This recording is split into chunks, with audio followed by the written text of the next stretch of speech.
सिद्धाश्रम में श्री राधा द्वारा गणेश पूजन।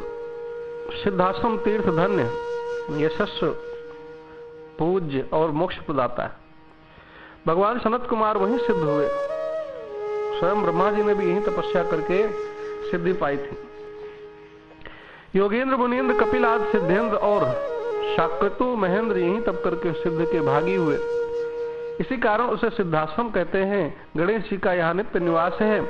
उनकी अमूल्य रत्न की बनी सुंदर प्रतिमा भी है। वैशाखी पूर्णिमा के दिन सभी देवता, नाग, मनुष्य, दैत्य, गंधर्व, राक्षस, सिद्धेंद्र, मुनीन्द्र, योगेंद्र और सनकादिक ब्रह्मर्षि उनकी पूजा करते हैं। इस अवसर पर शिव, पार्वती, गण, कार्तिकेय और ब्रह्मा जी भी पधारे। प्रधान नागों के साथ शेषनाग भी पधारे। देवता, मनु और मुनिगण भी वहां आए। सभी नरेश भी आए। कृष्ण दाऊ अपनी पत्नियों सहित आए। नंद राय, मैया, ब्रजवासी, राधा सखियां सब वहां पर आए।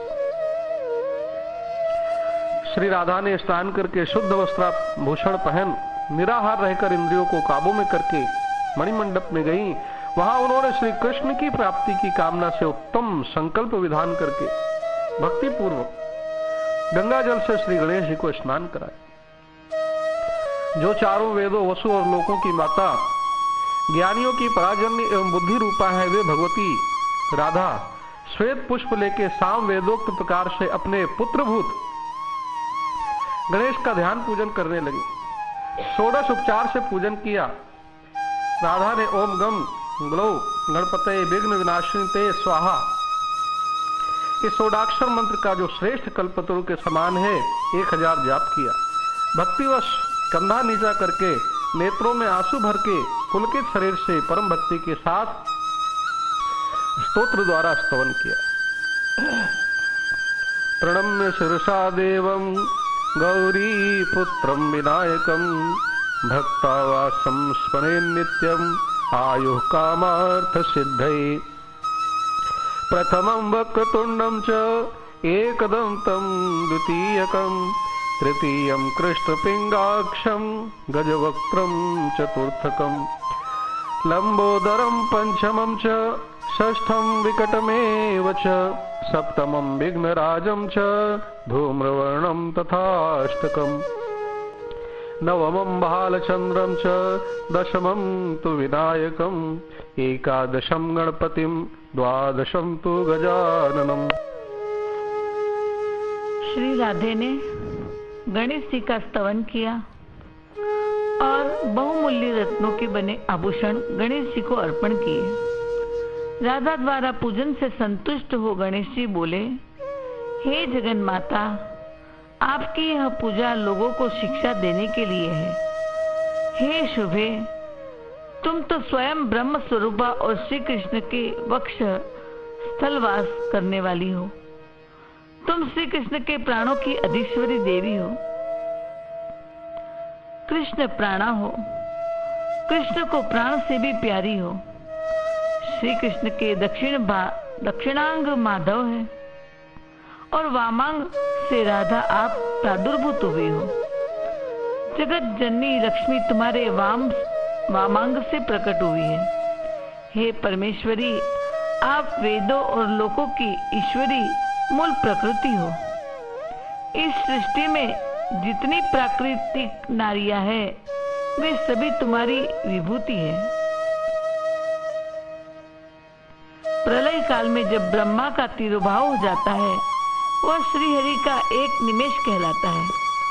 उस समय जो बुद्धिमान योगी पहले राधा कृष्ण का उच्चारण करे, वह अनायास ही गोलोक में जाता है। आप लोकों की माता श्री कृष्ण पिता है। माता पिता से बढ़कर श्रेष्ठ, पूज्य, वंदनीय और परात्पर होती है।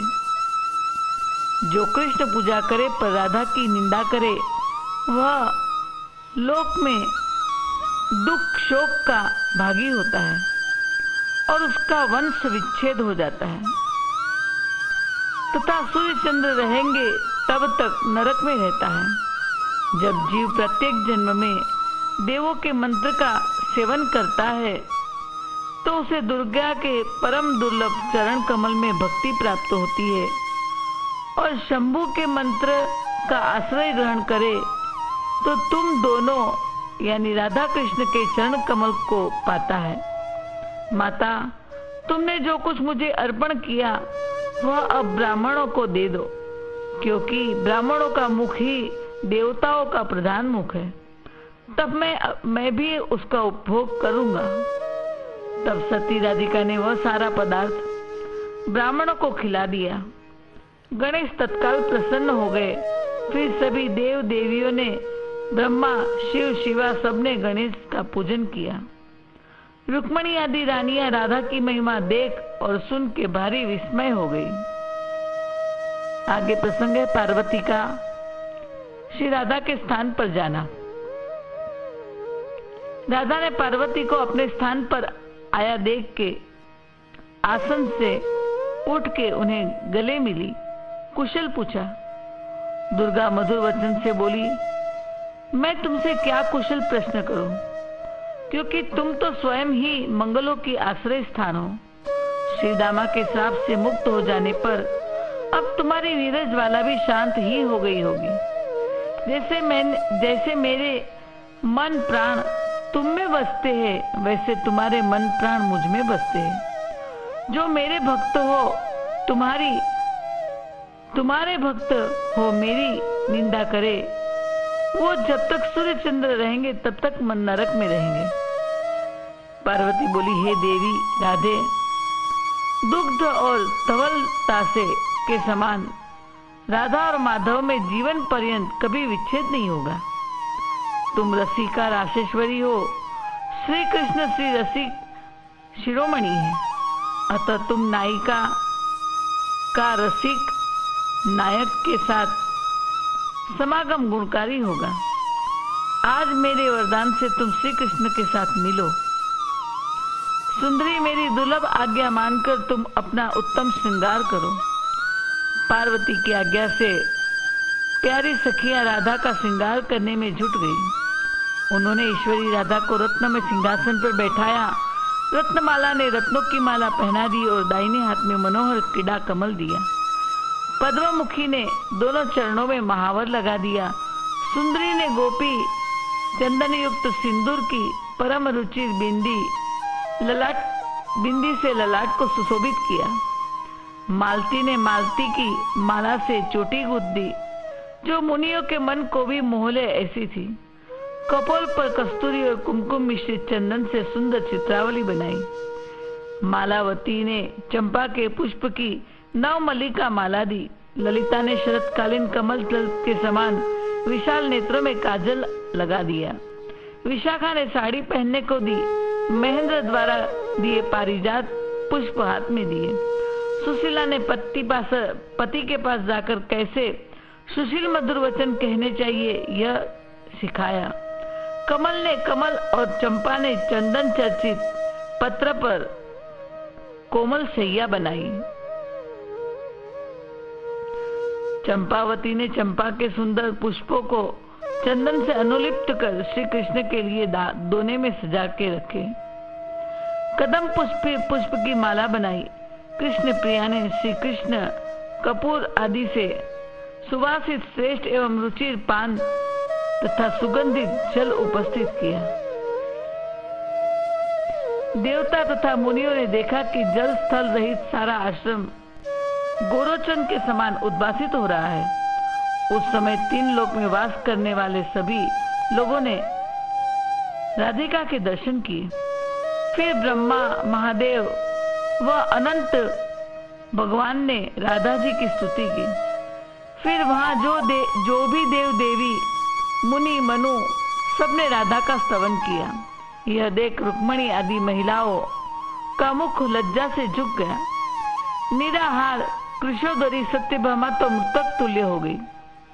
उसके मन का सारा गर्व गल गया। फिर वसुदेव जी ने शंकर जी से भवतरण का उपाय पूछा। वट वृक्ष के नीचे सर्व देवता आदि आसीन थे। तब वसुदेव जी ने भवतरण का उपाय शिव जी से पूछा। शिव जी ने कहा, श्री कृष्ण ही सर्व कारण है। सर्वेश्वर सबके मूल रूप है। अतः राजसूय यज्ञ का अनुष्ठान करके अपने पुत्र श्री कृष्ण की समर्चना करो, फिर विधि पूर्वक दक्षिणा दे भवसागर तक जाओ। वसुदेव जी ने तुरंत ही सामग्री जुटाकर शुभ मुहूर्त में राजसूय यज्ञ का अनुष्ठान किया, सर्वस्व दक्षिणा में प्रदान किया। उस रात देवी देवता सब वहीं रहे। प्रातःकाल श्री कृष्ण से अनुमति लेकर सब अपने अपने धाम को चले गए। यदुवंशी भी वसुदेव उग्रसेन संग द्वारिकापुरी प्रस्थान किया।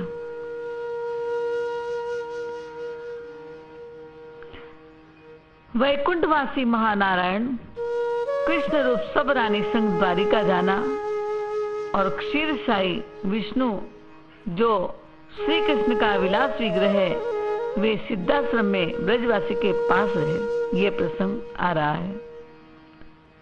ब्रज लीला में महानारायण, क्षीरसाई विष्णु और श्री कृष्ण, इन सभी ने मिलकर वो व्रज लीला की थी। जब प्रेम लीला हो तब कृष्ण करते और राक्षस मारने की लीला आदि हो तो महानारायण और विष्णु करते थे, वो प्रधान रहते थे। फिर मथुरा से सिद्धाश्रम आने तक की लीला क्षीरसाई विष्णु और महानारायण ने की। गुणातीत श्री कृष्ण जो निर्गुण ब्रह्म है, वे तो व्रत छोड़ के कहीं जाते ही नहीं, वे वहीं रहे। सिद्धाश्रम राधा मिलन लीला में विष्णु थे प्रधान रूप से, और राधा जो थी वो भी छाया राधा थी। विष्णु से राधा के मिलन सोचना भी असंभव है। विष्णु से लक्ष्मी का मिलन हो सकता है, राधा का नहीं। इसलिए सिद्धाश्रम में राधा की छाया ही आई थी। अब महानारायण कौरव पांडव का महाभारत युद्धादि करने वसुदेव उग्रसेन और द्वारिका की रानियों के संग द्वारिका गए। तभी तो अर्जुन और दुर्योधन श्री कृष्ण से मदद मांगने गए थे, तो वहां पे श्री कृष्ण बोले हैं कि एक तरफ मेरी महानारायणी सेना है और एक तरफ मैं। मेरी महानारायणी सेना तो लड़ेगी, लेकिन मैं नहीं लड़ूंगा। बोले तुम्हें क्या चाहिए? ये वाक्य महानारायणी सेना बोलना, ये महानारायण बोले हैं, क्योंकि वहां महानारायण उपस्थित थे। विष्णु तो श्री राधे के पास पहुंच गए थे।